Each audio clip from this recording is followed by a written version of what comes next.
हैं श्रीमद् भागवत महापुराण। महाराज परीक्षित जी श्री सुखदेव जी महाराज का पूजन करके सुखपूर्वक जब वो आसन पर विराजमान है तो उनसे कहते हैं, प्रभु आप जैसे भगवत प्रेमी महात्माओं का हम जैसे गृहस्थों को दर्शन होना, स्पर्श करना या चरणामृत उतारने का अवसर मिलना, मस्तक झुकाने का अवसर मिलना, ये तो सिर्फ भगवान की कृपा से होता है। जब द्रवहि दीन दयालु राघव तो साधु संगति पाई। हरि प्रसन्न है इसलिए हे परमहंस शिरोमणि अवधूत, आपका दर्शन हुआ, आपके चरण प्रक्षालन का, आपके स्पर्श का, आप से संभाषण करने का सौभाग्य प्राप्त हुआ। और मैं अपना सौभाग्य इसलिए मानता हूं कि भगवान श्री कृष्ण के परम प्रिय महाभागवत पांडवों के वंश में उत्पन्न हुआ हो। इसलिए भगवान अपने निज जनों पर कृपा करने के लिए जो अवतरित हुए थे, जो हमारे प्रिय पूर्वज हैं, उनके दूत बने, उनके सारथी बने, उनके मित्र बने। कहां तक कहूं, श्री कृष्ण की कृपा ना होती तो आप जैसे परमहंस बिना बुलाए चलकर कैसे पधार करके हमारा, इस समय जब मैं मरने के लिए संकल्प ले चुका हूं, 7 दिन बाद मेरी मृत्यु हो जाएगी, तक्षक सर्प अवश्य काटेगा और मैं भस्म हो जाऊंगा, इस समय आपने दर्शन दिया। अन्यथा ते अव्यक्त गते दर्शनम न कथम नृणाम नितराम म्रियमाणानाम संसिद्धस्य वनीयशः अतः पृच्छामि संसिद्धिं योगिनां परमं गुरुं पुरुषस्य यत्कार्यं म्रियमाणस्य सर्वथा। इसलिए मैं हाथ जोड़कर आपसे प्रश्न करता हूं, आप योगियों के परम गुरु हैं, सिद्धि का स्वरूप क्या है और उस सिद्धि की प्राप्ति की साधना का क्या स्वरूप है? सिद्धि का स्वरूप क्या है और उस सिद्धि का साधन क्या है? जो पुरुष सर्वथा मरणासन्न है उसको क्या करना चाहिए? भगवान आप कृपा करके बताइए, मनुष्य मात्र का क्या परम कर्तव्य है और उस कर्तव्य के लिए उसे क्या श्रवण करना चाहिए, क्या जप करना चाहिए, किसका भजन करना चाहिए, क्या त्याग करना चाहिए? 2 प्रश्न किए। पहला, सिद्धि क्या है और उसका साधन क्या है? दूसरा, मरणासन्न पुरुष का जो अभी निश्चित हो चुका है मरना, उसको क्या करना चाहिए? और सब मरणासन्न है, कब मर जाए? परीक्षित जी के तो 7 दिन पक्के, अपने तो 7 मिनट भी पक्के नहीं। तो मनुष्य मात्र को क्या करना चाहिए? क्या उद्देश्य है मनुष्य जीवन का? क्या श्रवण करे, क्या जप करे, क्या स्मरण करे और क्या त्याग करे जिससे उसका परम साध्य प्राप्त हो जाए? वैसे श्री सुखदेव जी केवल उतनी देर रुकते हैं जितनी देर गाय दुही जाती है, पर भगवान की कृपा अब 7 दिन 7 रात रुकेंगे। जब महाराज परीक्षित ने ऐसा प्रश्न किया तो व्यास नंदन भगवान श्री सुखदेव जी, देखो यही परमहंसों की स्थिति है। अब बोलना तो पहले वंदना मंगलाचरण कुछ नहीं, ये सिद्धों की स्थिति। कोई मंगलाचरण नहीं श्री सुखदेव जी ने किया। आगे चलकर जब दोबारा प्रश्न करते हैं तब मंगलाचरण ही, भगवान श्री कृष्ण का स्तवन ही करते चले जा रहे हैं। इस सिद्धों की स्थिति है। कुछ स्तोत्र मंगल भगवान का कुछ नहीं। श्री सुखदेव जी ने कहा, राजन तुम्हारा लोकहित के लिए किया हुआ यह प्रश्न बहुत ही उत्तम है, बड़ा उत्तम प्रश्न किया तुम। पहले होना चाहिए स्तवन वंदन, जब जे ही वाक्य खुले तो पहला वंदन। यही सिद्ध परमहंसों की अवधूत जनों की स्थिति है। प्रश्न क्या सीधे उत्तर, प्रश्न की महत्ता, तुमने जगत मंगल के लिए यह प्रश्न किया, बड़ा उत्तम प्रश्न है। आत्मविद सम्मतः पुंसाम श्रोतव्यादि यह परहा। राजन, मनुष्यों के लिए तो बहुत सी बातें कहने को होती हैं, सुनने को होती हैं, स्मरण करने को होती हैं, पर आत्मज्ञानी पुरुष के लिए नहीं। जैसा आपने प्रश्न किया, बड़ा आदर करते हैं आत्मज्ञानी पुरुष ऐसे प्रश्न का, क्योंकि जो गृहस्थ हैं वो अपने काम धंधे में इतने उलझे रहते हैं कि उनको ये पता ही नहीं कि प्रतिदिन प्रति रात हमारी आयु कम हो रही है और मैं भगवत प्राप्ति के लिए आया था, उसको भूल कर लड़का बच्चा परिवार इसी के राग में फंसकर अपने जीवन को नष्ट कर रहा हूं। उनको नहीं पता है। सच्ची मानिए, असंख्यों जीव हैं, उनमें से कुछ चंद भाग्यशाली जन हैं जो भगवान का नाम जपते हैं, भगवान की चर्चा। उनमें भी किसी बिरले के हृदय में एक बात है कि मुझे भगवत प्राप्ति करनी है। ये जो गृहस्थ जन है, ये घर के काम धंधों में इतने फंसे हुए हैं कि भजन करने के लिए मनुष्य जीवन मिला, ये बातें नहीं आती। हजारों बातें, हजारों कामनाएं, हजारों संकल्प और उसी में डूबे रहते हैं। उनकी सारी उम्र कैसे बीतती है? जागृत अवस्था में काम धंधा प्रपंच की बातें और रात्रि में नींद या स्त्री प्रसंग। परमहंस जी कह रहे हैं, निद्रया ह्रियते नक्तम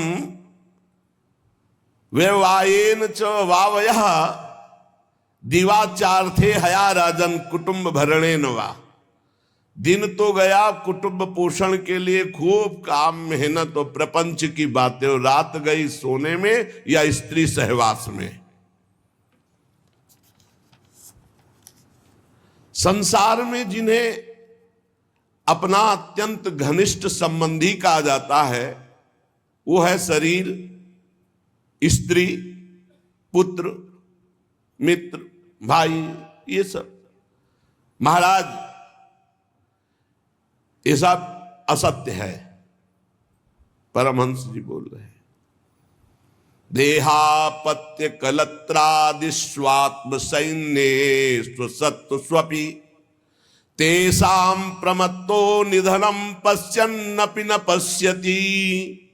ये अज्ञानी देख रहे हैं, ऐसे पागल हैं काम धंधे, रुपया पैसा, भोग सामग्री भोग भोगने में, कि उन्हीं के घरों में मृत्यु हो रही है और उनको फूंक के आ रहे, फिर भी उनको ज्ञान नहीं हो रहा कि हमको भी मरना। मरने के बाद कोई किसी को नहीं पहचानता, ना वो जीवात्मा और ना उसके परिवार वाले, सब भूल जाते हैं।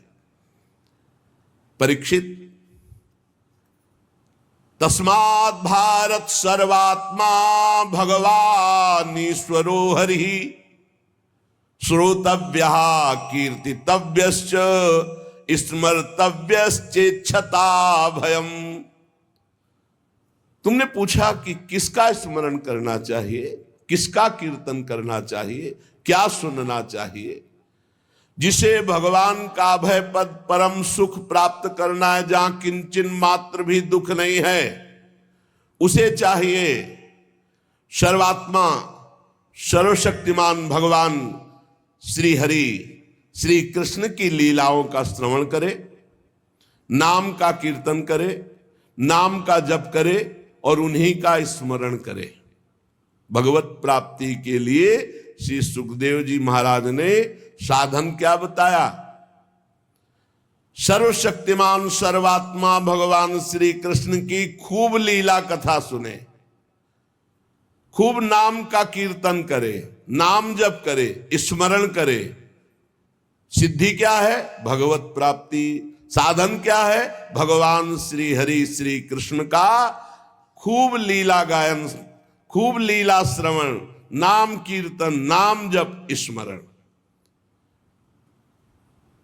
एतावान सांख्य योगाभ्याम स्वधर्म परिनिष्ठया जन्म लाभा परः पुंसा मनते नारायण स्मृति।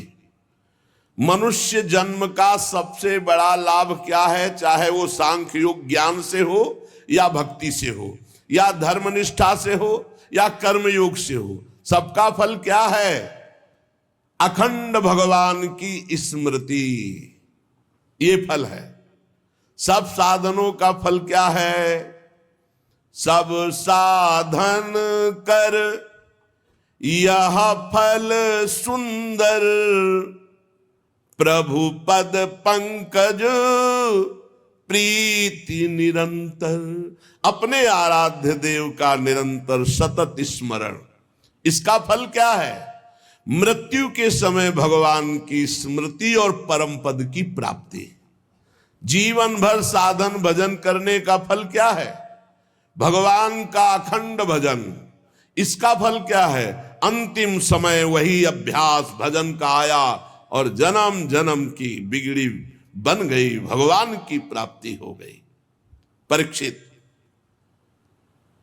जो निर्गुण स्वरूप में स्थित हैं, विधि निषेध की मर्यादा को लांघ चुके हैं, वो बड़े बड़े जीवन मुक्त महापुरुष भी भगवान श्री कृष्ण की लीला कथा सुनते रहते हैं, गाते रहते हैं, चिंतन करते रहते हैं। फिर विषयी पुरुषों की तो बात जाने दो, जिनका काम हो चुका है, जो निर्गुण अवस्था में स्वरूप बोध में स्थित हैं, जीवन मुक्त हैं, वो भी भगवान की लीला कथा कहते हैं, सुनते हैं। जैसे सनक सनंदन सनातन सनत कुमार, जीवन मुक्त महापुरुष, एक प्रवक्ता बन गया, 3 श्रोता बन गए, और हर समय हरिश शरणम हरिश शरणम हरिश शरणम। मैं तुम्हें एक महान ग्रंथ का परिचय बताता हूं, जिसका नाम श्रीमद् भागवत महापुराण है। हमारे पिता श्री कृष्ण द्वैपायन भगवान व्यास देव जी ने इसकी रचना की और मुझे अध्ययन कराया। राजर्षि, वैसे तो मेरी निर्गुण स्वरूप परमात्मा में पूर्ण निष्ठा है, निराकार निर्गुण, पर बलात् भगवान श्री कृष्ण की रूप माधुरी ने मेरे हृदय में ये सगुण रूप की आसक्ति पैदा कर दी, और मैंने 18,000 श्लोक अपने पिता श्री कृष्ण द्वैपायन व्यास देव जी से अध्ययन किया, कंठस्थ किया।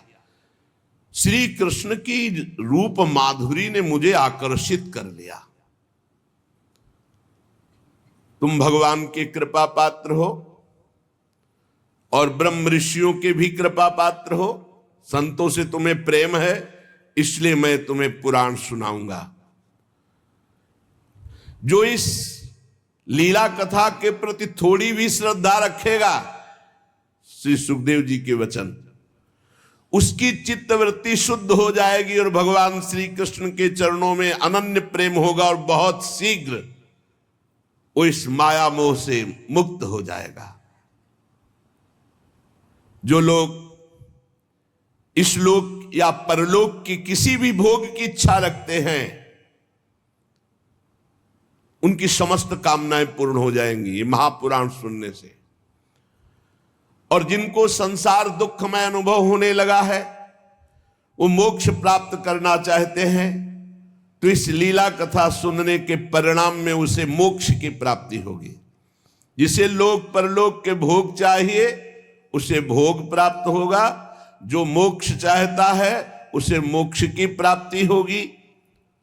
और जो साधक योग संपन्न होना चाहता है, सिद्धियां प्राप्त करना चाहता है, उसको सिद्धियों की प्राप्ति होगी। जो ज्ञान प्राप्त करना चाहता है, उसे तत्व ज्ञान प्राप्त होगा।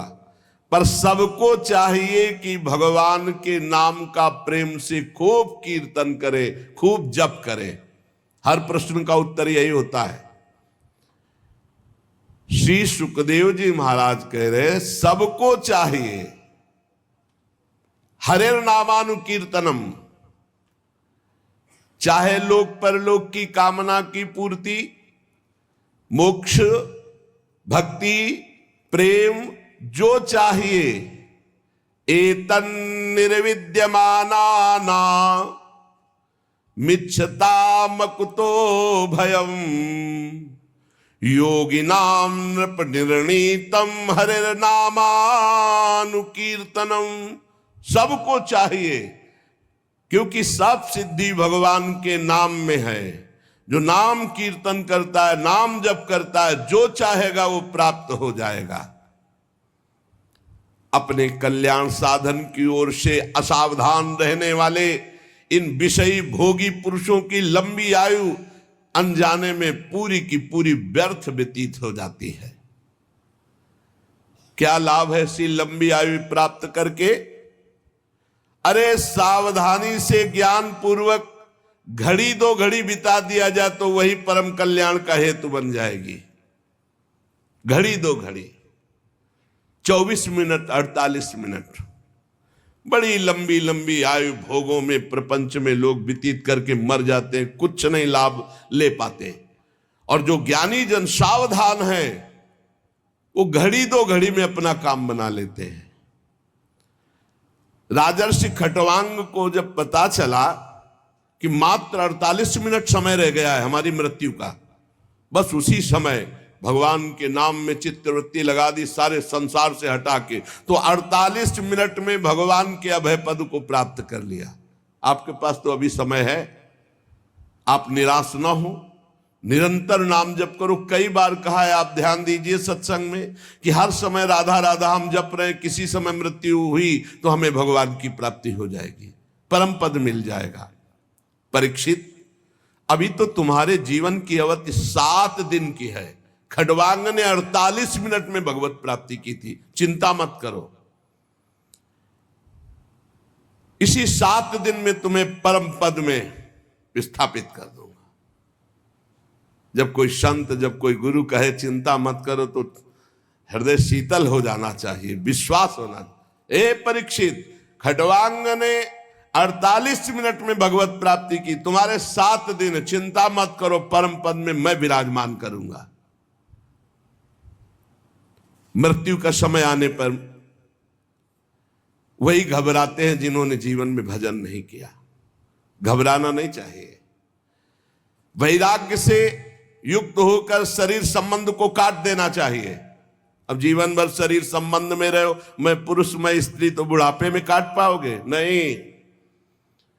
यावत स्वस्थमिदम कलेवरम यावत च दूरे जरा, जब तक बुढ़ापा दूर है, शरीर स्वस्थ है, रोगी नहीं हुआ, तब तक मन को प्रभु में लगा लो। अन्यथा जैसे आग लगने पर कुआं खोदना व्यर्थ है, ऐसे ही बुढ़ापे में भजन नहीं होता। नहीं होता, ये सब नाटकबाजी, भजन नहीं होता। अभ्यास जीवन में किया नहीं भजन। जो अभ्यास कर रहे हैं वो देख ले, और जिन्होंने अभ्यास नहीं किया वो भगवान में चित्तवृत्ति लगा देंगे। यहां संसारी लोग कहते हैं अरे तुम्हारी भजन की अवस्था है, तो जो बोल रहा भजन की अवस्था उससे पूछो तुम्हारी अवस्था क्या है, तुम भजन करते हो? ये जीवन बड़ा कीमती है, केवल भगवत प्राप्ति के लिए। महामुनि परमहंस शिरोमणि श्री सुखदेव जी कह रहे हैं, धैर्य के साथ घर से निकलकर तीर्थ या भगवत धामों का आश्रय ले और वहां एकांत में भगवान का नाम जप या प्रणव गुरु प्रदत्त आ उमा मन ही मन खूब जप करे। जैसे गोकर्ण जी ने अपने पिता को उपदेश किया, छोड़ो चलो भजन। बड़ा कठिन है, बड़ा कठिन है, बातें बनाना अलग है, बहुत कठिन है। जब कोई भगवत प्राप्ति की चाह करना किसी भी संयोग से प्रारंभ करता है तो लड़का बच्चा और पत्नी और परिवार इतना प्यारा लगना लगता है कि पूछो मत। मतलब कैसे तुम्हें बताएं, तुम मोह में हो इसलिए नहीं जानते हो। थोड़ा हटो वैराग्य की तरफ, तब पता। भगवत मार्ग कोई खिलवाड़ नहीं है। अगर थोड़ी भी आशा है तो वही पहुंच जाओगे। थोड़ी भी आशा, इसीलिए आशा का कनेक्शन ही काट दिया जाता है। बड़ा धैर्य रखकर घर से निकले, किसी धाम या अगर अपना कल्याण करना, पूरा जीवन गृहस्थी में व्यतीत कर दिया तो अंतिम बनाओ, किसी धाम या तीर्थ का आश्रय लेकर भगवान का निरंतर नाम जप करते हुए या प्रणव का जप करते हुए बुद्धि को सब जगह से हटा ले, कोई हमारा नहीं। जैसे तितिक्षु ब्राह्मण की कथा 11 स्कंद में आएगी श्रीमद् भागवत में, जब उसका सब धन नष्ट हो गया, परिवार वाले छोड़ दिए, शरीर बुढ़ापा, तब उसने निश्चय किया अब जितनी आयु बची भगवान को देंगे। तो इतना महापुरुष हो गया कि भगवान उसके चरित्र का गायन किए 11 स्कंद में। इंद्रियों को सब जगह से हटा ले, बुद्धि को हटा ले, किसके बल से? नाम जप के बल से। और विचार करे कि जैसे हमने पहले बहुत शरीर छोड़े, ऐसे अब इस शरीर छोड़ने का समय आ रहा है, मुझे बिल्कुल विचलित नहीं होना, मेरा कोई नहीं, भगवान के सिवा। अब वो भगवान के चिंतन में डूबे और भगवान का ध्यान करे। भगवान के ध्यान करते करते जब वो भगवान में तन्मय हो जाता है, वो आनंद से युक्त हुआ, सोई तमोगुण, रजोगुण, सतोगुण तीनों क्षीण हो गए और वो भगवान के परम पद को प्राप्त हो जाता। पर बड़ा कठिन है, जीवन में अभ्यास नहीं किया तो ये नहीं कर पाओगे, बिल्कुल नहीं कर पाओगे। परीक्षित जी ने पूछा कि आपने जिस धारणा की बात बताई, धारणा से ही तो ध्यान होता है। जो आपने कहा कि बहुत जल्दी परम पद प्राप्त हो जाता है, तो उसका स्वरूप क्या है? श्री सुखदेव जी ने कहा बहुत ध्यान देने योग्य बात, परीक्षित ये धारणा वही कर सकता है जो आसन जीत चुका है। ले आसन जीत चुका है, 3 घंटे बिना किसी भी तरह के हिले डुले सिद्धासन या पद्मासन में बिल्कुल मूर्तिवत, उसे कहते हैं आसन विजयी। 3 घंटे सिद्धासन, पद्मासन, इन्हीं को आसनों में गणना की गई है। ये सुखासन तो जनसाधारण लोगों का आसन है। शांत एकदम, नाम या मंत्र, बिल्कुल हिलना डुलना नहीं, बिल्कुल हिलना डुलना नहीं। गुरु कृपा से इनका सबका अभ्यास पूर्ण हुआ, बहुत आनंद।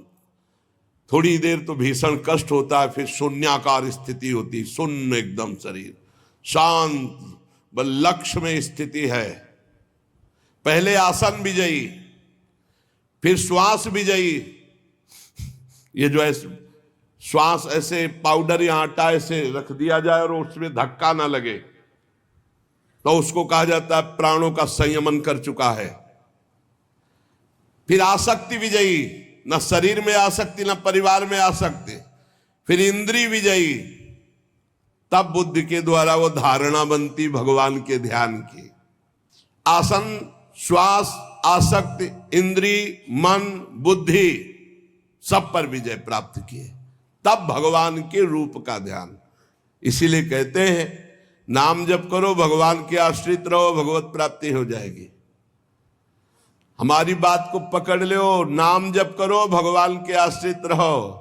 आश्रित, भरोसा दृढ़ भगवान का और नाम जप, सब ठीक हो जाएगा, सब ठीक हो जाएगा, सब ठीक हो जाएगा। ये बात पकड़ लो। ये कार्य रूप संपूर्ण विश्व जो कुछ भी था, है, होगा, ये सब का सब ये माया है नहीं, भगवान है इसमें। ये विराट भगवान का स्वरूप है। जल, अग्नि, वायु, आकाश, अहंकार, महातत्व और प्रकृति, ये 7 आवरणों से घिरा हुआ भगवान का ब्रह्मांड शरीर है, विराट रूप। ये धारणा की जाती भगवान के सिवा कुछ नहीं, सब भगवान है। तत्वज्ञ पुरुष धारणा के लिए वर्णन करते हैं, कैसे भगवान है सब कुछ। बोले जो भगवान का विराट रूप है, तलवे में पाताल लोक, तलवे से पाताल प्रकट हुआ। उनकी एड़ियां और पंजे रसातल लोक, गुल्फ एड़ी के ऊपर की जो जगह है उससे महातल, ये नीचे है पृथ्वी के, और पैर के पिंडे तलातल। विश्वमूर्ति भगवान के दोनों घुटने सुतल लोग, जांघें वितल, दो जांघें इसलिए वितल और अतल, पेंडु भूतल, और उनके नाभि रूप, ये जो भूतल है ये पेंडु, नाभि रूप आकाश, नाभि से आकाश, छाती से स्वर्गलोक, गले से महरलोक, मुख से जनलोक, ललाट में तपोलोक, शास्त्र सिर वाले भगवान के मस्तक पर ब्रह्मलोक विराजमान। विराट भगवान इतने बड़े हैं, उन्हीं से सारे लोग घिरे हुए।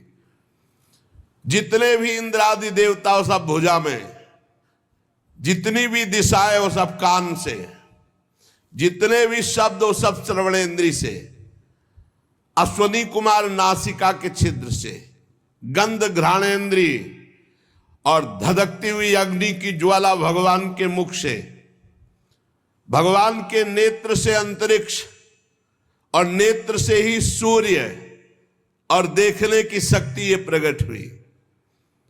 दोनों पलके खुलना और बंद होना, इन्हीं में इसी से सृष्टि का लय और रचना होती है, इसी से रात और दिन का विभाग प्रकट हुआ। भ्रू विलास मात्र से ये सब रचना होती है और नष्ट हो जाती है। भ्रकुटी विलास सृष्टि लय होई। भगवान के तालु से जल का प्रादुर्भाव और रस का प्रादुर्भाव हुआ, और वेदों को भगवान की श्वासों से प्रादुर्भाव, जाकी श्वास वेद श्रुति चारी। यमराज का प्रादुर्भाव भगवान की दाढ़ों से हुआ। सब प्रकार की आसक्ति दांत से प्रकट हुई, और जगन मोहिनी माया का प्रादुर्भाव मुस्कान से हुआ, और ये अनंत सृष्टि एक कटाक्ष से प्रकट हुई विराट भगवान के। ऊपर के ओठ से लज्जा, नीचे के ओठ से लोभ, छाती से धर्म, पीठ से अधर्म भगवान के प्रकट हुआ। प्रजापति जनेन्द्री से प्रकट हुए, मित्रावरुण भी वहीं से, समुद्र भगवान की कोख से, बड़े बड़े पर्वत भगवान की अस्थियों से, विराट पुरुष की नाड़ियों से नदियां, रोम से वृक्ष, जितने वृक्ष सब कुछ विराट भगवान ही बने हुए। प्रबल वायु भगवान के श्वास खींचने और छोड़ने से, भगवान की चाल ही से काल प्रकट हुआ, इसलिए उनकी चाल कोई जान नहीं सकता। भगवान की चाल से ही गुण प्रकट होकर चक्कर लगा रहे, सतोगुण रजोगुण तमोगुण, और चाल चलने से ही कर्म का प्रादुर्भाव हुआ। भगवान के केश से बादलों का प्रादुर्भाव हुआ, भगवान के वस्त्र से संध्या का प्रादुर्भाव हुआ। महात्माओं ने मूल प्रकृति को भगवान के हृदय से प्रकट हुआ बताया। मूल प्रकृति ब्रह्म और मूल प्रकृति, फिर त्रिगुणात्मिका प्रकृति, फिर महातत्व, फिर अहंकार, जिससे सृष्टि प्रकट होती, वो मूल प्रकृति भगवान के हृदय से प्रकट हुई। सब विकारों का खजाना मन,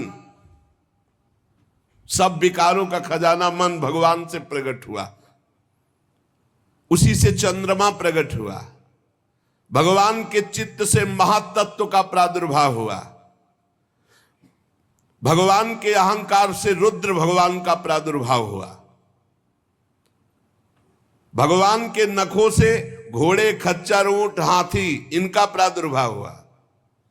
वन में रहने वाले मृग, पशु, जितने भी पक्षी, जितने भी, ये सब कटि प्रदेश से प्रकट हुए। तरह तरह के पक्षी, उनकी अद्भुत रचना कौशल, ये सब कटि प्रदेश से। भगवान की बुद्धि से स्वयंभू मनु प्रकट हुए, और मनु की संतान मनुष्य उनके निवास स्थान बने। गंधर्व विद्याधर चारण अप्सराएं षडज समस्त स्वर समस्त गीत स्मृति दैत्य ये सब भगवान के वीर से प्रकट हुए। सप्तम धातु भगवान का ये विराट स्वरूप है, सब कुछ भगवान ही बने हुए हैं। परीक्षित, मैंने तुम्हें भगवान के विराट स्वरूप का वर्णन किया। जैसे स्वप्न देखने वाला स्वप्नावस्था में अपने आप को अनेक रूपों में देखता है, पदार्थ भी वही, व्यक्ति भी वही, कुछ और नहीं, केवल वही स्वाप्निक, ऐसे ही सब स्वाप्निक है। विराट भगवान ने जो पैदा किया माया के द्वारा, ये सब स्वाप्निक है। इसमें सत्य केवल भगवान है। जो इसमें रम जाता है उसका आधा पतन हो जाता है। इस रचना में जो रम जाता है उसका आधा पतन हो जाता है, दुर्गति को प्राप्त होता है। श्री सुखदेव जी ने कहा, सुनो परीक्षित, सृष्टि के प्रारंभ में जो ब्रह्मा जी भगवान के नाभि कमल से प्रकट हुए, उन्होंने इन्हीं विराट पुरुष की धारणा की थी, तब उनको स्मृति प्राप्त हुई थी जो प्रलय काल में विलुप्त हो जाती है। उन्हीं की दृष्टि से अमोघ बुद्धि निश्चयात्मिका हो गई, तब ब्रह्मा जी ने जगत को पुनः रचा जो प्रलय के पहले था। ये वेदों की ऐसी वर्णन शैली है कि लोगों की बुद्धि स्वर्ग आदि में फंस जाती है। जीव वासना स्वप्न जैसे देखता ऐसे स्वर्गलोक भी है, एक थोड़ा अच्छा स्वप्न है, कुछ नहीं। सच्चे सुख की प्राप्ति से जीव वंचित हो जाता है, वह है भगवत प्राप्ति। इसलिए विद्वान पुरुष को चाहिए कि जितना ये मायाकृत नाटक है, जितने से काम चल जाए उतना काम चलाओ, और हर समय नाम जप करो, समय व्यर्थ मत जाने दो। ये सब माया है, मायाकृत रचना है। जितना प्रयोजन जिस वस्तु से रखोगे उतना ही बंधते चले जाओगे। अपनी बुद्धि को बचाओ, वस्तु व्यक्ति स्थान से और श्री भगवान में लगाओ। संसार के पदार्थ प्रारब्ध के अधीन हैं, चाहे जितना पढ़ लिख ले हो, अगर तुम्हारे प्रारब्ध में है कि धन मिलेगा तो मिलेगा, नहीं तो पढ़े डिग्री लिए घूमो, ना नौकरी मिलेगी ना धन मिलेगा। लेकिन भगवान का भजन कर लो तो भगवान मिल जाएंगे, प्रारब्ध के अधीन नहीं। सुख दुख प्रारब्ध के अधीन है, पक्का समझ लो। तुम्हारा प्रयत्न निष्फल होगा यदि तुम्हारे प्रारब्ध में धन नहीं है। प्रारब्ध में धन है तो प्रयास ना होने पर भी देख लो खूब धन वैभव, लेकिन प्रारब्ध में सुख और दुख होता है, भगवत प्राप्ति नहीं। इसलिए ऐसा भजन करो कि प्रारब्ध को नष्ट कर दो, सुख और दुख से परे परमानंद में निमग्न हो जाओ। ये मनुष्य शरीर इसलिए मिला है। परीक्षित, जब जमीन में सोने से काम चल सकता है तो पलंग के लिए क्यों प्रयास करें? भजन करो, काहे को? जब भुजा भगवान ने दी है उससे तकिया का काम चल जाता है तो तकिया लाने की आवश्यकता क्या है? भजन के लिए जन्म हुआ, भजन के लिए। जब अंजलि से काम चल सकता है तो बहुत से पात्र बटोरने की जरूरत क्या है? जब वृक्ष की छाल या साधारण वस्त्र पहनने से काम चल सकता है तो सब विलासिता की जरूरत क्या है? भूख लगने पर शरीर पोषण के लिए भगवान सबकी व्यवस्था किए हैं, फिर उसके प्रयास में इतना कि पूरा जीवन ही नष्ट कर देना, खान पान भोग सामग्री बस। भगवान जल वायु भोजन और पृथ्वी का आधार इस सब को फ्री दिए, सबको, चराचर जगत को। आवश्यकता की पूर्ति भगवान ने स्वयं कर दी है।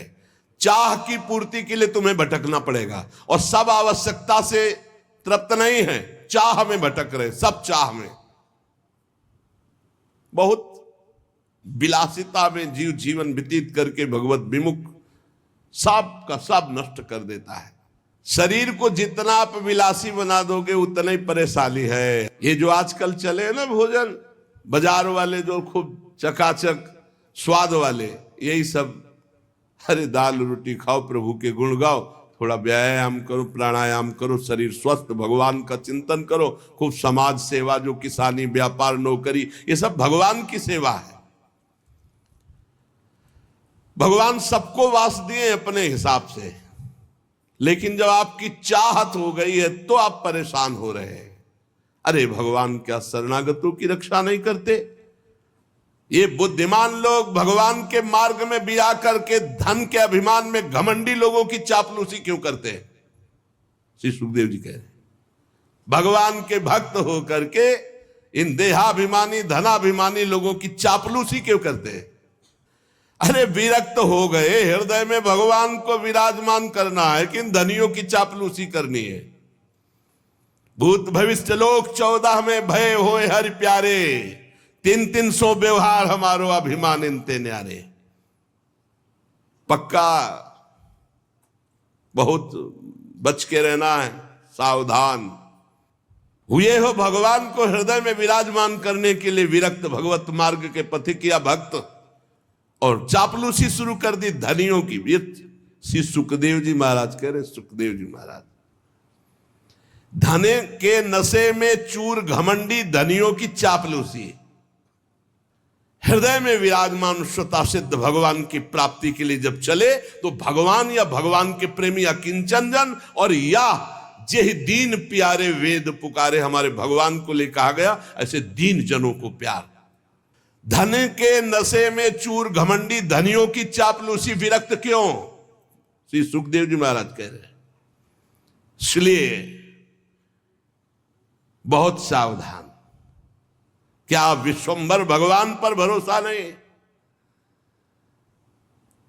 जन्म मृत्यु के चक्र में डालने वाले धन और धनी और अज्ञान और अज्ञानियों का संग बिल्कुल ना करे। भरोसो दृढ़ इन चरणन के रूल। अरे कुबेर जैसे जिनके सेवक हैं, अनंत महिमामयी लक्ष्मी जी जिनकी दासी हैं, उन भगवान के दास होकर किसी से आस, कहावै मोर दासा करे तुच्छ नरन के आशा, तो कहां रहा विश्वासा। रुपया पैसा बढ़ जाना, भोग विलासिता में रत होना, ये कोई महानता का लक्षण है क्या? महानता का लक्षण है चित्तवृत्ति को भगवान के चिंतन में समस्त दोषों का नाश करके, ये महानता का लक्षण है। मैयावेशित चेतसाम, मेरे में आविष्ट चित्त वाला, मैयावेशित चेतसाम, जो भगवान में चित्त को अर्पित कर दिया वही महान। मत चित्ता दुर्गान मत प्रसादात तरिष्यति, जो मेरे में चित्त को लगा देता है। बहुत कठिन है भोग विलासिता का त्याग करना। मत प्रसादात तरिष्यति, मेरे कृपा से वो पार हो जाता है। पशुओं की बात अलग रही। परीक्षित, मनुष्यों में भला ऐसा कौन है जो इस संसार वैतरणी नदी से बिना भगवान के पार हो जाए? कौन है ऐसा?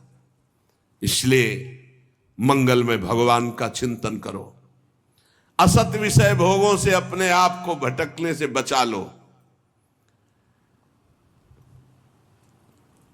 परीक्षित, कोई कोई साधक अपने शरीर के भीतर हृदयाकाश में विराजमान भगवान के प्रादेश मात्र स्वरूप की धारणा करते कि मेरे हृदय में भगवान विराजमान है, और हृदय में भगवान का ध्यान करते हैं।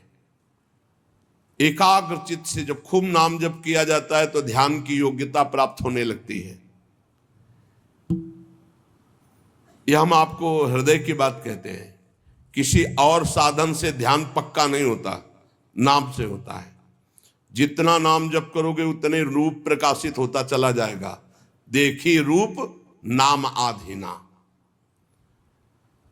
उपासक को दिखाई देने लगता है बड़ा प्रसन्न मुख है श्री भगवान का, कमल के समान विशाल कोमल नेत्र है, कदम्ब के पुष्प की केसर के समान पीला वस्त्र धारण किए हुए हैं, भुजाओं में श्रेष्ठ रत्नों से जड़े हुए स्वर्ण के बाजूबंद शोभायमान है।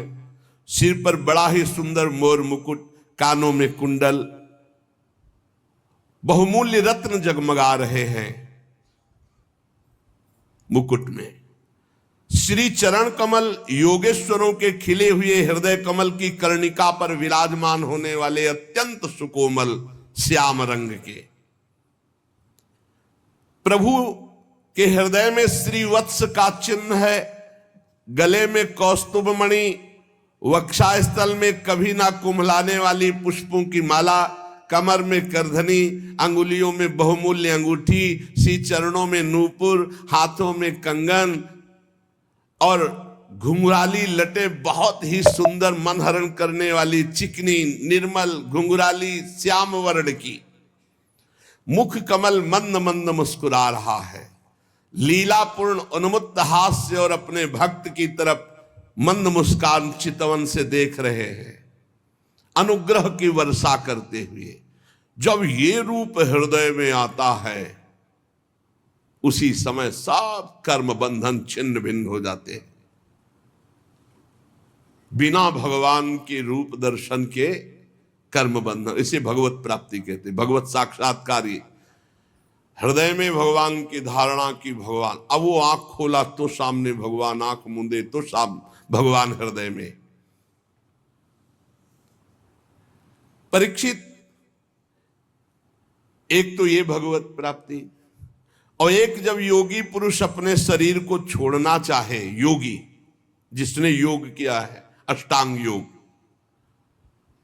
तो किसी देश काल में मन न लगाते हुए सुखपूर्वक आसन पर बैठ जाए, प्राणों को जीत ले, इंद्रियों को संयम में करे और बुद्धि से मन को नियमित करके मन के साथ बुद्धि को क्षेत्रज्ञ में, क्षेत्रज्ञ को आत्मा में, आत्मा को परमात्मा में लीन कर दिया।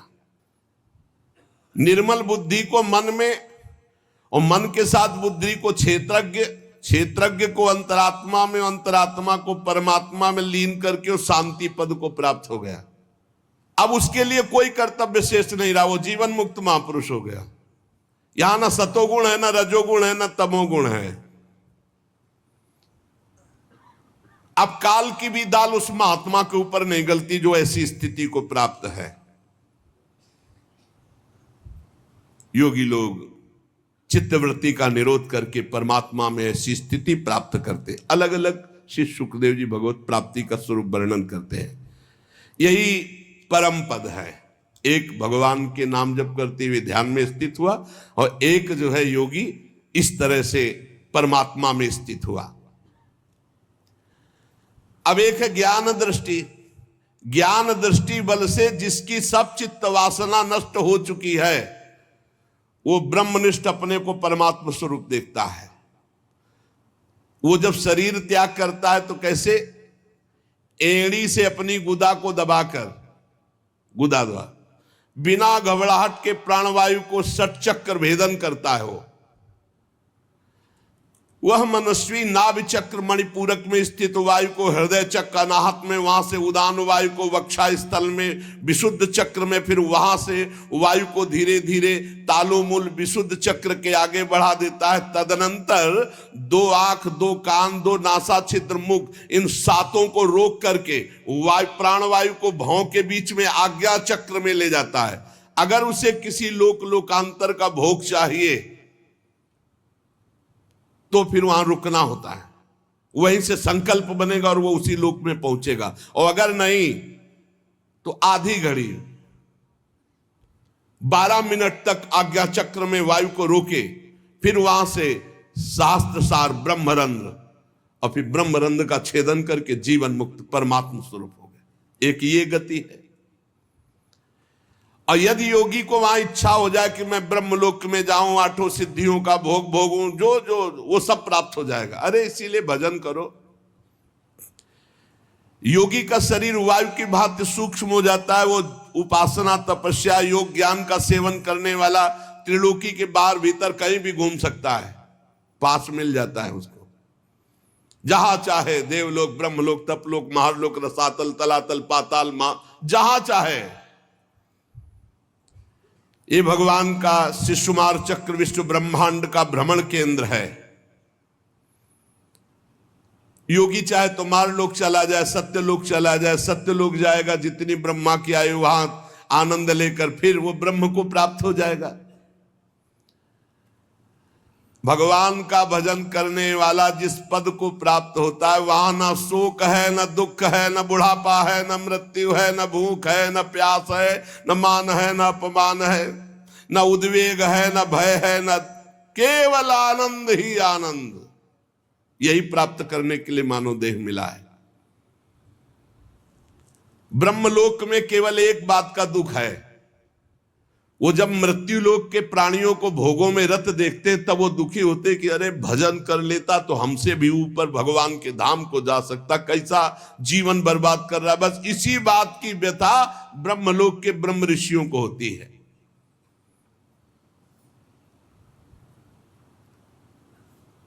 जो ज्योतिर्मय भगवान के स्वरूप को प्राप्त करता है, घ्राणेन्द्रिय को गंध तन्मात्रा में, रसना को रस तन्मात्रा में, नेत्र को रूप तन्मात्रा में, त्वचा को स्पर्श तन, श्रोत्र को शब्द तन्मात्रा में, कर्मेंद्रिय को अपनी अपनी क्रिया शक्ति में अपने अपने सूक्ष्म स्वरूपों को प्राप्त करा देता है।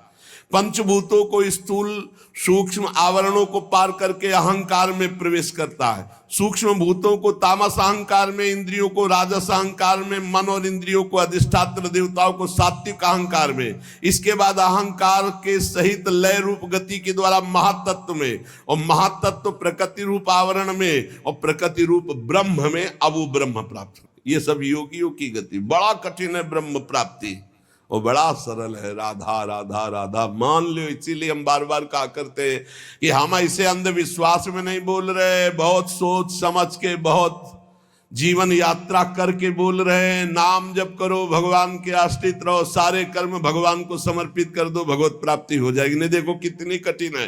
जो तुम समझ नहीं सकते वो करना होता है, तब वो परमाणु यहां फोड़ करके, एक की ब्रह्मरंध्र फोड़ करके हो रही। सुना था? कुछ नहीं पता, बस राधा राधा जपो और जो कर्म हो भगवान को अर्पित करो। वो आनंद स्वरूप परमात्मा को प्राप्त होता है।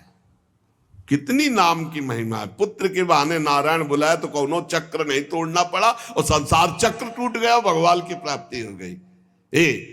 इसीलिए आनंदित रहो, वृंदावन धाम मिल गया भगवान। कितना कठिन। इसीलिए धूप की गर्मी तब तुम्हें छाया समझ में आएगी कि भगवत प्राप्ति है क्या। संसार चक्र में पड़े हुए मनुष्य के लिए बहुत सरल भगवत प्राप्ति।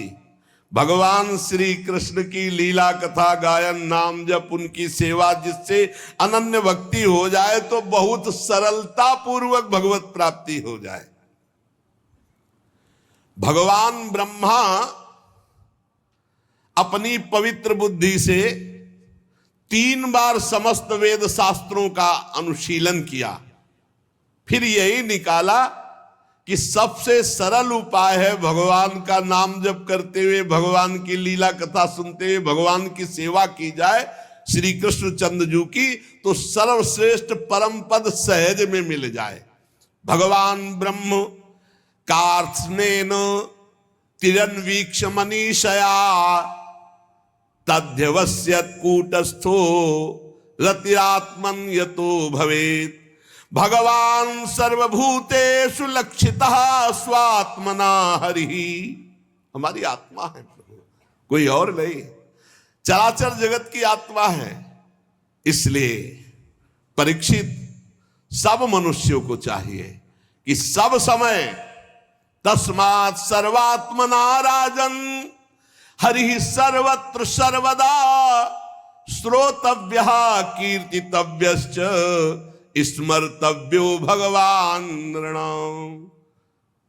सब मनुष्यों को चाहिए कि भगवान श्री कृष्ण चंद्रजू की बार बार कह रहे श्रोतव्या, उनकी कथा सुनो, उनका नाम कीर्तन सुनो। कीर्तितव्यश्च, उनकी कथा करो, उनका नाम कीर्तन करो, नाम जप करो। स्मृतव्यो, उनका स्मरण करो। यही तुम्हें भगवत प्राप्ति करा देगा।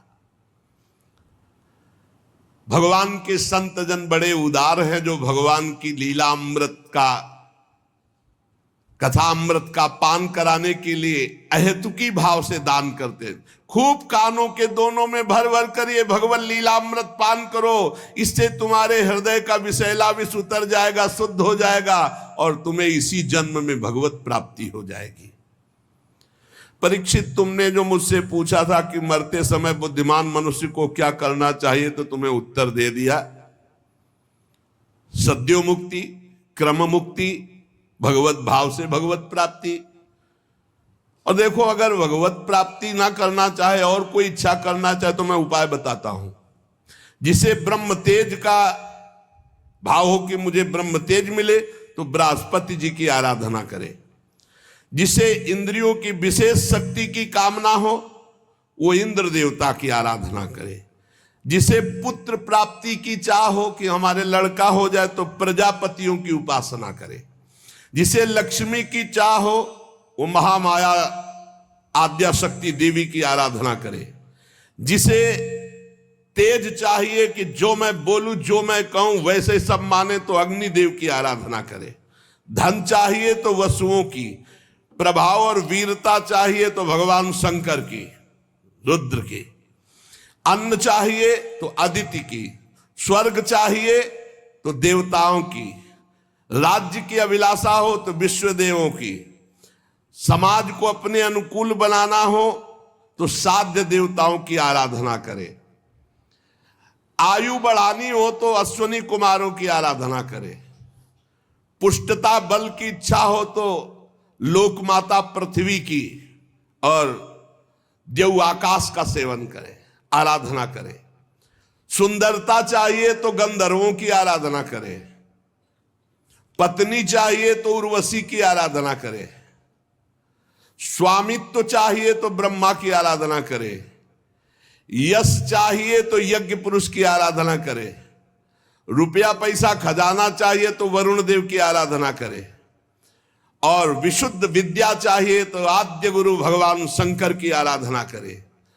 पति पत्नी में सदैव प्रेम बना रहे, इसके लिए पार्वती जी की आराधना करे। धर्म उपार्जन के लिए भगवान विष्णु की आराधना करे। वंश परंपरा चलती रहे, इसके लिए पितरों की आराधना करे। हमारा वंश सुरक्षित रहे, इसके लिए यक्षों की आराधना करे। बलवान वंशज हो, इसलिए मरुदगरुण की आराधना करे। राज्य चाहिए तो मनवंतरों के अधिपति देवताओं की। किसी को अगर नुकसान पहुंचाना है, अविचार, तो नैऋत्य की। भोग चाहिए तो चंद्रमा की। और अगर निष्कामता परम आनंद चाहिए तो भगवान श्री हरि की। बुद्धिमान पुरुष वही है। अकामः सर्व कामो वा मोक्ष काम उदारधीः तीव्रेण भक्ति योगेन यजेत पुरुषम परम। चाहे निष्काम हो या सकाम, चाहे मोक्ष चाहो, चाहे भोग चाहो, चाहे भक्ति चाहो, जो तुम्हें चाहना हो, भगवान श्री कृष्ण के चरणों की आराधना करो, सब प्राप्त हो जाएगा।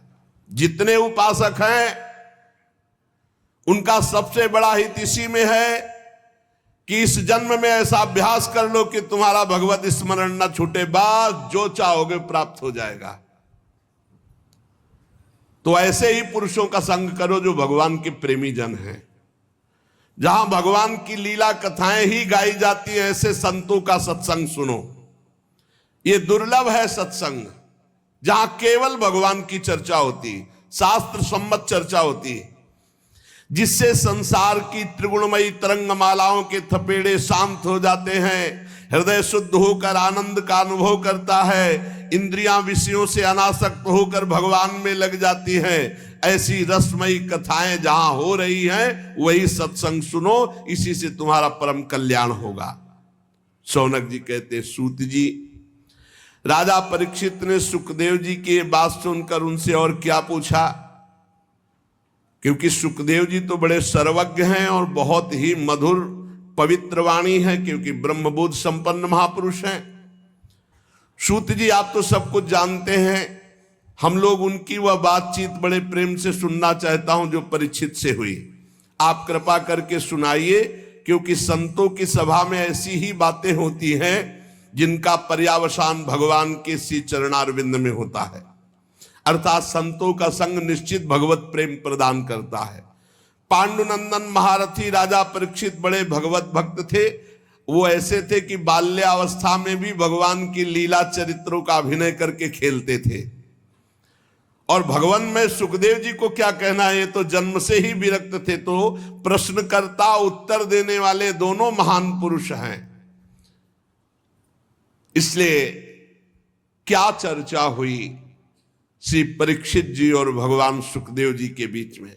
महाराज, जिसका समय भगवान के नाम जप में, भगवान की लीला कथा में व्यतीत होता है, उन्हीं का जीवन धन्य है, और तो सब व्यर्थ में जी रहे हैं। रोज भगवान सूर्यदेव उदय होकर के और अस्त होकर के सबकी आयु का नाश कर रहे हैं। महाराज, क्या वृक्ष नहीं जीते? वो भी जीते। अगर भगवान का नाम नहीं जपते हो, भगवान की लीला कथा नहीं सुनते हो, भगवत भाव से सेवा नहीं करते हो, तो तुम्हारा जीना क्या? क्या वृक्ष नहीं जीते? तरवाह किम न जीवंती भस्त्राहा किम न श्वसंत्युत। क्या लोहार की धोकनी सांस नहीं लेती? न खादंती न मेहंती किम ग्राम पशुओं परे। क्या गांव के जो पशु हैं वो खाते पीते नहीं है क्या? वो भी खाते पीते। क्या वो मैथुन नहीं करते? वो भी बच्चा पैदा करते। तुम मनुष्य होकर के यही खाना पीना, श्वास लेना, बच्चा पैदा करना, सोना जागना, तो तुम्हारा मनुष्य जीवन किस बात से श्रेष्ठ रहा? अरे जिसके कान में भगवान का नाम नहीं पड़ा, भगवान की लीला कथा नहीं पड़ी, वो नर पशु, कुत्ते, ग्राम सूकर, ऊंट और गधे से भी गया बीता है। स्वविद्वरा होष्ट खरई संस्तुतः पुरुषः पशु नयत कर्ण पथोपेतु जातु नाम गदाग्रजः बिले बतो रुक्रम विक्रमान्ये न शृण्वतः कर्ण पुटे नरस्य जिह्वा सती दार्दुरिके वसूत न चोपगाय तिरुगाय गाथा। आहा, जिसके कान में भगवान का नाम नहीं पड़ा, भगवान की लीला कथा नहीं पड़ी, वो मनुष्य पशु, कुत्ते, ग्राम सूकर, ऊंट और गधे से भी गया बीता है। श्री सुखदेव जी महाराज महामहिम परीक्षित जी महाराज जी के जो प्रश्नों का उत्तर दे रहे, वो सुनने की इच्छा से सौनक जी महाराज ये बात कह रहे। सूत जी, जो मनुष्य भगवान श्री कृष्ण की कथा कभी नहीं सुनता, उसके कान बिल के समान है। कान का महत्व है भगवान का नाम सुनना, भगवान की चर्चा सुनना। जिन हरि कथा सुनी नहीं काना, श्रवण रंध अहि भवन समाना। वो बिल के समान है जिसमें सांप रहता है, वो बिल। श्रवण रंध अहि भवन समाना, जिन छेदों में सांप आदि रहते हो छेद मात्र है, जिनमें भगवान का नाम, भगवान की चर्चा नहीं गई। और जो जीव भगवान की लीला कथा का गायन नहीं करती, जिह्वा सती दादुर्य के मेढक की जबान के समान है।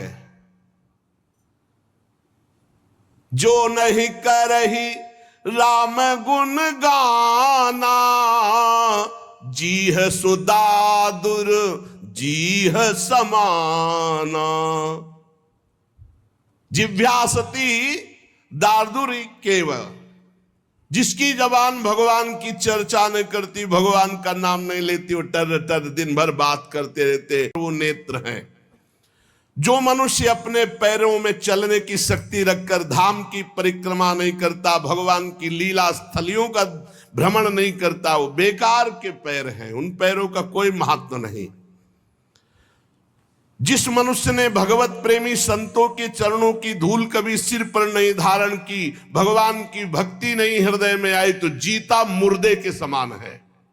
आहा, जीता हुआ मुर्दा कौन है जिसके हृदय में भगवान की भक्ति नहीं। जिन हरि भगति हृदय नहीं आनी, जीवित सौ समान ते प्राणी। जिस मनुष्य ने भगवान के चरणों में चढ़ी हुई तुलसी की गंध नहीं सूंघी, सराहना नहीं कि आहा हो भाग्य, आज हमें भगवत प्रसादी तुलसी जी मिली, आज भगवत प्रसादी माला मिली, आज भगवत प्रसाद पाने को मिला, उसका जीवन व्यर्थ है। सूत जी, वो हृदय नहीं लोहा है जिसमें भगवान के प्रति प्रीति नहीं, भगवान के नामों के प्रति प्रीति नहीं, भगवान की लीला कथा के प्रति प्रीति नहीं, वो जीवन व्यर्थ है। इसलिए भगवान के परम भक्त आत्मविद्या विशारद भगवान श्री सुखदेव जी ने परीक्षित जी के सुंदर प्रश्न करने पर बड़ा सुंदर उत्तर दिया होगा, हम सब सुनना चाहते हैं। सूत जी कहते हैं, श्री सुखदेव जी महाराज भगवत तत्व प्राप्त महापुरुष हैं और उत्तरानंदन राजा परीक्षित गर्भ में ही भगवत साक्षात्कार किए हुए दोनों महापुरुष हैं। शरीर, पत्नी, पुत्र, महल, पशु, धन, भाई, बंधु, निष्कंटक राज्य, सब का सब एक क्षण में त्याग दिया, सबकी ममता, और ममता त्याग कर गंगा किनारे भगवान की प्राप्ति के लिए एक क्षण में सब कुछ त्याग दिया। शौनकादि ऋषि, महामनस्वी परीक्षित ने अपनी मृत्यु का निश्चित समय जान लिया था, इसलिए उन्होंने धर्म, अर्थ और काम तीन का त्याग कर दिया और संन्यास ले लिया। भगवान श्री कृष्ण में सुदृढ़ आत्मभाव प्राप्त हो, इसलिए भगवान श्री कृष्ण की महिमा सुनने के लिए श्री सुखदेव जी से यही प्रश्न किया जो आप लोग मुझसे पूछ रहे हैं। परीक्षित जी ने पूछा, भगवत स्वरूप मुनिवर, आप परम पवित्र और सर्वज्ञ हैं, आपने जो कुछ कहा वो सत्य एवं उचित है। आप ज्यों ज्यों भगवान की महिमा सुनाते जा रहे हैं त्यों त्यों मेरे हृदय में अज्ञान का पर्दा फटता जा रहा है। मैं आपसे जानना चाहता हूं कि भगवान ने सृष्टि कैसे की। बड़ा सुंदर, सबकी जानकारी के लिए बहुत आवश्यक है। लोग प्राय प्रश्न करते रहते हैं, क्या भगवान ने कैसे सृष्टि बनाई, क्या? ये परमहंस श्री सुखदेव जी उत्तर देंगे। प्रश्न किया कि भगवान इस संसार की सृष्टि कैसे करते हैं। इस संसार की रचना तो इतनी रहस्यमयी है कि ब्रह्मादि समर्थ लोकपाल भी समझने में भूल कर बैठते हैं। फिर भगवान इस सृष्टि की रचना करके इसकी रक्षा कैसे करते हैं। अनंत शक्ति परमात्मा किन किन शक्तियों का आश्रय लेकर अपने आप को सृष्टि रूप में रचते हैं, किन किन शक्तियों का आश्रय लेकर अपने आप की रक्षा करते हैं, ध्यान से सुनना, और किन किन शक्तियों का आश्रय लेकर अपने आप से अपना विनाश करते हैं। विनाश खेल तीनों भगवान किसी और से नहीं करते, अपने आप से अपने आप की रचना, अपने आप से अपने आप का पालन और अपने आप से अपने आप का विनाश, संहार खेल। भगवान तो अकेले हैं, वो विभिन्न रूप धारण करके, अवतार धारण करके विस्तार करते हैं। इसलिए आप ही ऐसे ब्रह्मज्ञानी महापुरुष हैं जो हमारे संदेह का निवारण कर सकते हैं। श्री सूत जी कहते हैं, राजा परीक्षित ने भगवान के गुणों का वर्णन करने के लिए जब ऐसा प्रश्न किया, अब देखो, अब ध्यान आया कि भगवान का मंगलाचरण करना चाहिए। सारे उत्तर पीछे दे दिए। अब श्री सुखदेव जी को, ओहो, उन पुरुषोत्तम भगवान के चरण कमलों में मेरे कोटि कोटि प्रणाम। प्रश्नोत्तर, यह है परमहंस स्थिति, जो संसार की उत्पत्ति, स्थिति, प्रलय की लीला करने के लिए सतोगुण, रजोगुण, तमोगुण रूप तीन शक्तियों को स्वीकार करके अपने आप को ब्रह्मा रूप में, भगवान विष्णु रूप में और भगवान शंकर के रूप में सृजन, पालन और संहार करते हैं। चराचर प्राणियों के हृदय में अंतर्यामी रूप से विराजमान, जिनका स्वरूप और उपलब्धि का मार्ग बुद्धि का विषय नहीं, जो स्वयं अनंत है, जिनकी महिमा अनंत है, जिनके अंश से ब्रह्मा, विष्णु और महादेव प्रकट हुए, भगवान श्री कृष्ण को हम नमस्कार करते हैं। हम पुनः पुनः उन भगवान श्री कृष्ण के चरणों में नमस्कार करते हैं जो सत्पुरुषों का दुख मिटाकर उन्हें प्रेम दान करते हैं, दुष्टों की सांसारिक बढ़ती रोककर उन्हें मुक्ति देते हैं, और हम परमहंसों के एकमात्र आश्रय हैं, उनकी अभीष्ट वस्तु का दान करते हैं। चर समस्त प्राणी श्री कृष्ण की ही मूर्ति हैं। चर अचर समस्त प्राणी श्री कृष्ण की ही मूर्ति है, इसलिए श्री कृष्ण का किसी के प्रति पक्षपात नहीं है। ऐसे मैं श्री कृष्ण को नमस्कार करता हूं। बड़े ही भक्त वत्सल है। अब पूरा ध्यान, हठपूर्वक भक्तिहीन कठोर साधना करने वाले लोग जिनकी छाया भी नहीं छू सकते, हठपूर्वक कठोर साधना, भक्ति विहीन जीवन, तो जिनकी छाया भी नहीं छू सकते, अरे जिनके समान कोई नहीं है, फिर उनसे बढ़कर कैसे हो सकता है। ऐसे महामहिम निरंतर ब्रह्म स्वरूप अपने स्वरूप में विहार करने वाले भगवान श्री कृष्ण को मैं बार बार नमस्कार करता हूं, जिनका कीर्तन यत् कीर्तनम यत् स्मरणम यदीक्षणम यद वंदनम यत् श्रवणम यदर्हणम लोकस्य सद्यो विधुनोति कल्मषं तस्मै सुभद्र श्रवसे नमो नमः। जिनका कीर्तन, जिनका स्मरण, जिनका दर्शन, वंदन, श्रवण और पूजन तत्काल पापों को नष्ट करके भगवत प्राप्ति करा देता है, उन पुण्य कीर्ति भगवान श्री कृष्ण को बार बार नमस्कार है। विवेकी पुरुष जिनके चरण कमलों की शरण लेकर हृदय से लोक परलोक की आसक्ति का त्याग कर देते हैं, बिना किसी परिश्रम के भगवत पद प्राप्त करते हैं, उन मंगलमय कीर्ति वाले भगवान श्री कृष्ण को अनेकों बार नमस्कार है, नमस्कार है।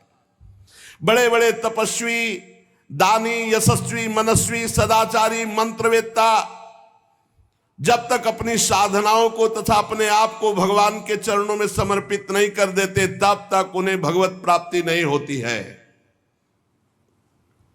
ध्यान दीजिए, बड़े बड़े तपस्वी, दानी, यशस्वी, मनस्वी, सदाचारी, मंत्रवेत्ता जब तक अपनी साधनाओं को और अपने आप को भगवान के चरणों में समर्पित नहीं कर देते, तब तक भगवत प्राप्ति नहीं होती है। जिनके प्रति आत्मसमर्पण की ऐसी महिमा है, उन कल्याणमयी कीर्ति वाले भगवान श्री कृष्ण को मैं बार बार नमस्कार करता हूं। किरात, हूण, आंध्र, पुलिंद, पुलकस, अभीर, कंक, यवन, खस आदि जो जातियां हैं और भी दूसरे पापी लोग हैं, जो भगवान की शरण में हो जाते हैं, भगवान उन्हें परम पवित्र कर देते। ऐसे सर्वशक्तिमान भगवान श्री कृष्ण को मैं बार बार नमस्कार करता हूं। वे ही भगवान ज्ञानियों की आत्मा हैं, योगियों के परमात्मा है, भक्तों के भगवान है, कर्मकांडियों के लिए वेद मूर्ति है, धार्मिकों के लिए धर्म मूर्ति है, तपस्वियों के लिए तपः स्वरूप है। ब्रह्मा, शंकर आदि बड़े बड़े देवता अपने शुद्ध हृदय से उनके स्वरूप का चिंतन करते हैं और आश्चर्यचकित होकर देखते हैं, वो भगवान श्री कृष्ण मुझ पर अपना अनुग्रह प्रसाद की वर्षा करें।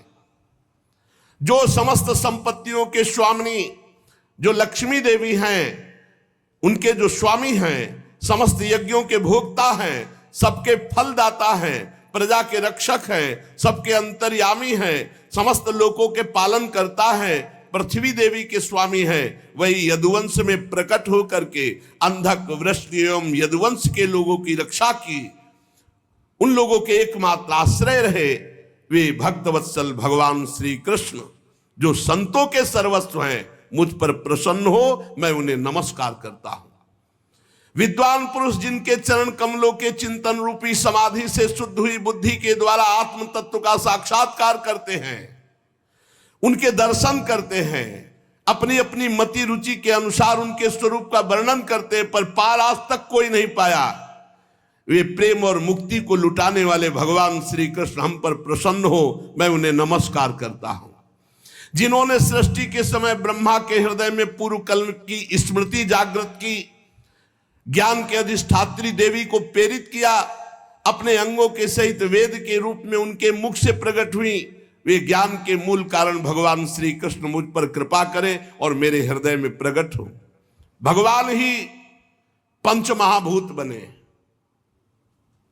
भगवान ही शरीर का निर्माण किया और भगवान ही जीव रूप से इसमें शयन कर रहे। गजब की बात, पकड़ ले तो पकड़ ले। भगवान ही पंचभूत बने, भगवान ही पंचभूतों से निर्मित शरीर बने, भगवान ही इसमें जीव रूप से विराजमान है। भगवान ही 5 ज्ञानेंद्री, 5 कर्मेंद्री, 5 प्राण, 1 मन, इन 16 कलाओं से युक्त होकर इसमें विराजमान है। भगवान ही भगवान, यही बोध होता है। सर्वभूतमय भगवान मेरी वाणी को अपने गुणों से अलंकृत कर दे। संत पुरुष जिनके मुख कमल से मकरंद से समान झरती हुई ज्ञानमयी सुधा का पान करते हैं, वासुदेव अवतार सर्वज्ञ भगवान श्री कृष्ण द्वैपायन व्यास देव जी के चरणों में मेरा बारंबार नमस्कार। ये मंगल श्री सुखदेव जी ने किया। बीच में यही है परमहंसों की स्थिति। सबसे पहले प्रश्न का उत्तर दिया, फिर आराध्य देव भगवान श्री कृष्ण की वंदना, फिर गुरु श्री कृष्ण द्वैपायन भगवान व्यास देव जी जिन्होंने भागवत की रचना करके उपदेश किया, उनको नमस्कार किया। परीक्षित सुनो, वेद गर्भ स्वयंभू भगवान ब्रह्मा से